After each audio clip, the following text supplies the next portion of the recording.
ನಮಸ್ಕಾರ ಸ್ನೇಹಿತರೆ, A to Z Kannada ಮೀಡಿಯಾಗೆ ಸುಸ್ವಾಗತ. ಇದು ನಾವು ರೈತ ಬಾಂಧವರಿಗೆ ಒಂದು ಅತ್ಯಂತ ಪ್ರಮುಖ ಸುದ್ದಿಯನ್ನು ಹೊತ್ತು ತಂದಿದ್ದೇನೆ. 2026ರ ಕರ್ನಾಟಕ ಬಜೆಟ್ನಲ್ಲಿ ಮುಖ್ಯಮಂತ್ರಿ ಸಿದ್ದರಾಮಯ್ಯ ಅವರು ರೈತರಿಗಾಗಿ 2 ದೊಡ್ಡ ಯೋಜನೆಗಳನ್ನು ಘೋಷಿಸಿದ್ದಾರೆ. ಒಂದು ನಿಮ್ಮ ಹೊಲದ ಪಂಪ್ ಸೆಟ್ಗಳಿಗೆ ಉಚಿತ ಸೋಲಾರ್ ಮತ್ತು ಇನ್ನೊಂದು ಕಿಸಾನ್ ಸಮ್ಮಾನ್ ಯೋಜನೆ ಅಡಿ ಸಿಗುವ ಹಣದ ಅಪ್ಡೇಟ್. ಈ ವಿಡಿಯೋವನ್ನು ಕೊನೆಯವರೆಗೂ ನೋಡಿ ಸಂಪೂರ್ಣ ಮಾಹಿತಿ ತಿಳಿಯಿರಿ. ಮೊದಲನೇದಾಗಿ ಮುಖ್ಯಮಂತ್ರಿ ಸೌರ ಕೃಷಿ ಯೋಜನೆ. ಏನಿದು ಯೋಜನೆ?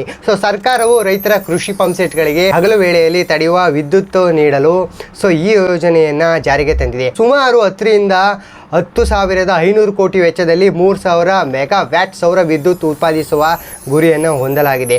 ಏನಂತಂದರೆ ರೈತರು ಇನ್ನು ಮುಂದೆ ಕರೆಂಟ್ ಬರಲಿ ಅಂತ ಎಂದು ರಾತ್ರಿ ಹೊತ್ತು ಹೊಲಕ್ಕೆ ಹೋಗಬೇಕಿಲ್ಲ. ಹಗಲು ಹೊತ್ತಿನಲ್ಲೇ ಸೋಲಾರ್ ಮೂಲಕ ಉಚಿತವಾಗಿ ನೀರು ಕಾಯಿಸಬಹುದು. ಅಷ್ಟೇ ಅಲ್ಲ, ರೈತರು ಉತ್ಪಾದಿಸುವ ಹೆಚ್ಚುವರಿ ವಿದ್ಯುತ್ತನ್ನು ಸರ್ಕಾರವೇ ಖರೀದಿಸುತ್ತದೆ. ಇದರಿಂದ ನಿಮಗೆ ಲಾಭವೂ ಸಿಗಲಿದೆ. ಎರಡನೆಯದಾಗಿ ಕಿಸಾನ್ ಸಮ್ಮಾನ್ ಯೋಜನೆ. 2026ರಲ್ಲಿ ರಾಜ್ಯದ ಸುಮಾರು 130 ಲಕ್ಷಕ್ಕೂ ಹೆಚ್ಚು ರೈತರಿಗೆ ವಾರ್ಷಿಕ 5,000 ಧನ ಸಹಾಯ ನೀಡುವ ಯೋಜನೆಯನ್ನು ಸರ್ಕಾರವು ಮುಂದಾಗಿದೆ. ಈ ಹಣವು ನೇರವಾಗಿ ನಿಮ್ಮ ಬ್ಯಾಂಕ್ ಖಾತೆಗೆ ಬರಲಿದೆ. ಅಂದರೆ ನೆನಪಿಡಿ, ಈ ಹಣ ಪಡೆಯಲು ನಿಮ್ಮ ಆಧಾರ್ ಕಾರ್ಡ್ ಬ್ಯಾಂಕ್ ಖಾತೆಗೆ ಲಿಂಕ್ ಆಗಿರಬೇಕು. ಮತ್ತು KYC ಪೂರ್ಣಗೊಂಡಿರಬೇಕು. ಈ ಅರ್ಜಿ ಸಲ್ಲಿಸುವುದು ಹೇಗೆ ನೋಡೋಣ ಬನ್ನಿ. ಗ್ರಾಮ ಒನ್ ಅಥವಾ ಸೇವಾ ಸಿಂಧು ಕೇಂದ್ರಕ್ಕೆ ಭೇಟಿ ನೀಡಬಹುದು. ಬೇಕಾಗುವ ದಾಖಲೆಗಳು ನಿಮ್ಮ ಆಧಾರ್ ಕಾರ್ಡು ಮತ್ತು ಜಮೀನಿನ ಪಹಣಿ ಮತ್ತು ಬ್ಯಾಂಕ್ ಪಾಸ್ಬುಕ್ಕು.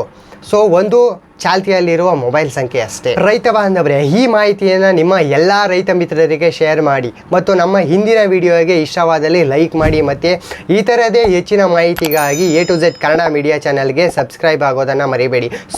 ಧನ್ಯವಾದಗಳು. ಜೈ ಕರ್ನಾಟಕ. ಮತ್ತು